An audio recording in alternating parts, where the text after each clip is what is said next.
of Defense Staff during the course of this week on addressing a press conference where he said that the way things are going with this issue of a poor human rights record, that maybe what the Nigerian Army or the Ministry of Defense should be doing or the military should be doing is 5 minutes field court-martial where they will do a number of things. I don't know whether we can see that clip again. The producers will probably look for it. But in terms of what he said, it points to something similar to what we're already being accused of. Well, I will digress a bit because on the issue of United States, it's far beyond the issue of human rights. Captain said it's about interest. Sorry, before you continue, let me quickly take this call. We've got a caller on the line. Good morning. If you can, Chika, make it very, very short and straight to the point. Chika, go ahead.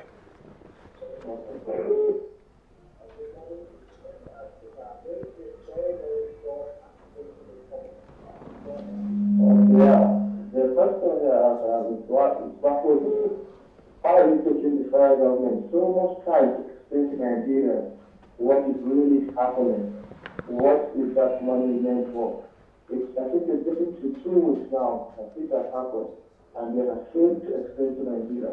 Nigerians are desperate. We want to know what they really want to do with that money. They should come and explain to Nigeria. That's my question. All right, thank you, Chika. Yeah, So please go ahead. It's first, the interest, and two, there's something we've not raised here, intellectual property. Now, Nigeria wanted to buy Chinook helicopter from Israel, and it's American-made. But United States government blocked it. Why? They understand the fact that when you send that kind of helicopter to Nigeria, it's possible for Chinese to lay hand on it and study what happened. You recall Operation Diamond in 1963, how MiG-21 was stolen. I mean, from the tribe from Egypt first and later from Iraq. And not that they wanted to use it for war. As at that time, MiG-21 was the best in the world as a fighter jet. And America wanted to study what it is. And they only paid $1 million. And don't forget that fighter jet as at that time supposed to cost about $15 million. They only bribed somebody $1 million to fly it to Israel. Later, they took it to America to study it, and that was what brought about F-15, if you remember very well. So if you are saying about that amount of money, $15 million, $15 million can even buy a lot of things, depending. It's a black operation, which of course, and I still want, is because people have lost too much confidence in the Nigerian government.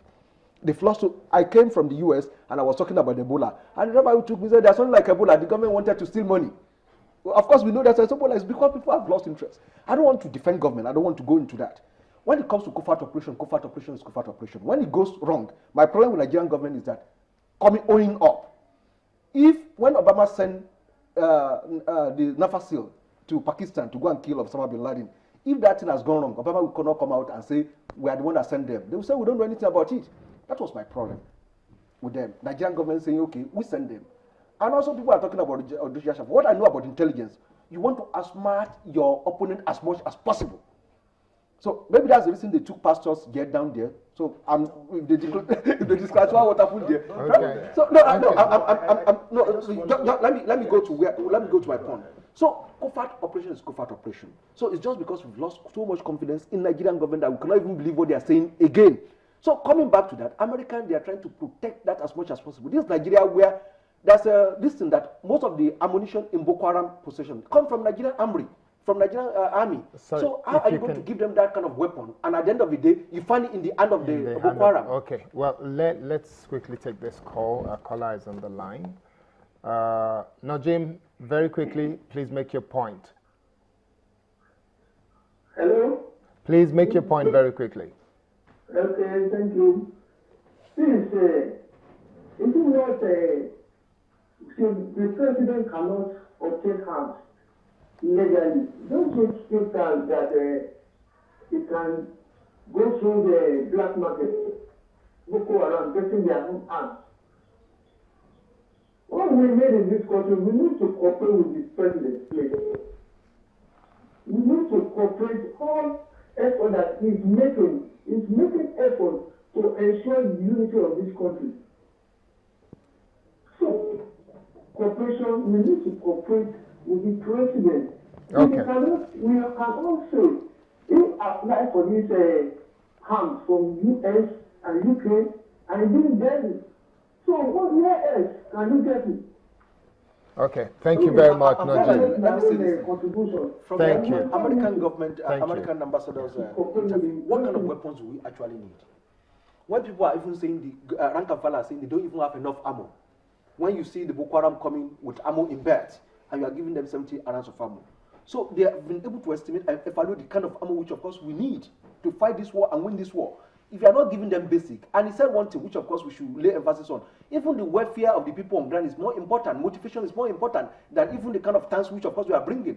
If we are bringing all these weapons we are bringing, if they are not properly motivated, they will go and sell that weapons to Boko Haram. And that's what has been happening. And that's the reason the American government, they are looking at us and saying, look, we cannot give you weapons, which of course will go and end in the hand of Boko Haram. Okay, okay, respond to that. That's what I was alluding to when I'm talking about permanent interest.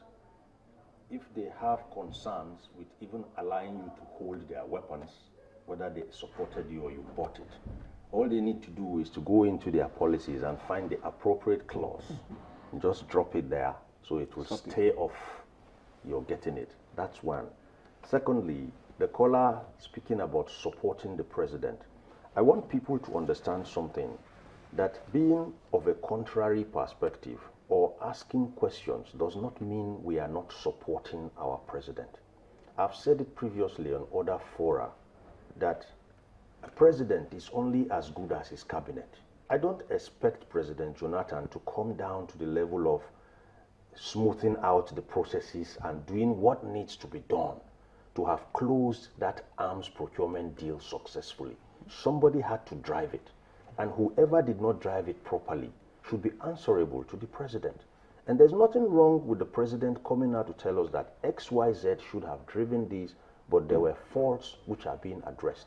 I still rest on the fact that to carry cash in an aircraft in this age for weapons is unwholesome. What if the aircraft crashed? What if something happened? Where would all that money have gone to? And we are saying it's for arms, and it was unwholesome. There was so much uproar. Then a second tranche of another 5.1 followed in the same unwholesome way. It doesn't show that someone somewhere is listening or learning. Okay, let me ask Dr. Wanyao, Leadership Watch, you know about leadership. Tell us, do you think that we're putting too much pressure on the President of the Federal Republic of Nigeria, or we're not being supportive of the President as a nation? No, I wouldn't say we're putting pressure on the President. No. But the fact remains that the political parties we have around do not, or rather are unable to draw a line between issues of politics and issues of national security. Like when we are talking about the human rights violation issues, we know that most of the reactions you get outside the country concerning Nigeria is based on the information they get from Nigerians. And who are the people pushing this? Politicians here. You know, I mean, I travel, I interact very widely. I understand most politicians here, the opposition or whatever they are called, they are extremely desperate. In fact, the way I look at it is like they think that if Jonathan drops dead today, you can just come and pick one person there and he becomes the president. They forget that it will still go through the process of electioneering and people, you know, deciding who will emerge through voting and all of that. So we need to draw a line between issues of politics and issues of national security. So if that is the area where the president would, you know, need our cooperation. But that does not mean that, like the captain said, that people in government should not be, you know, careful in the way they handle issues. So because we have seen evidence of recklessness, you know, and this brings me, you know, just to put all of this together. The people are saying that the issue of diplomatic row may ensue if we do not handle this deal and this saga properly between Nigeria and South Africa. And some people have even said so far South Africa has behaved well by saying this is the law of this country, we will not stand down. And then, you know, some people coming out from Nigeria to say, look, we have been very nice to your companies in here, you should be able to understand what we're going through. How do we solve this so we can move forward? This is purely diplomacy. You see, including the challenges we face with America. It shows clearly that our government have not stepped up diplomacy, effective diplomacy. It's a matter of sending certain people to talk to the right people in certain positions. This is what we're going through. This is where we need you understand. America will listen to us. Forget about human rights violation or not human rights violation. I know how to handle it. There are people who are experts, who lobby.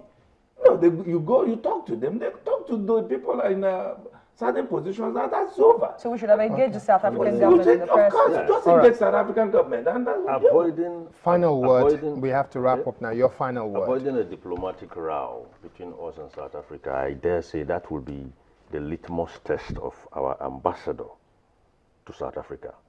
This is now his time to make Nigeria strong. I'll leave it there. Okay. Your final word? Well, I will only advise Nigerian government to be more open in our transaction, because South African, they have to defend their constitution, they have to defend their law. Of course. And if you are breaking law here, they are saying you cannot break law over there. So we need to be more open and transparent about what we are doing. I should enhance our diplomacy. Okay, last sentence from you, Dr. You concluded with saying it, we should enhance our diplomacy, put the right people in the right position, and let them do what is right. Exactly. Okay, thank you very much. On that note, we want to say thank you, Captain Umar Aliyu, security expert, and Dr. Martin Zuwayan, President Leadership Watch, and also Dario Gulana, security expert. Gentlemen, thank you very much for your contribution to this conversation. The conversation is not over, because we know that a lot of Nigerians will be talking about this during the course of the coming week or even weeks. We'll take a short break now. When we come back, we'll bring you another issue that we will be having conversation about.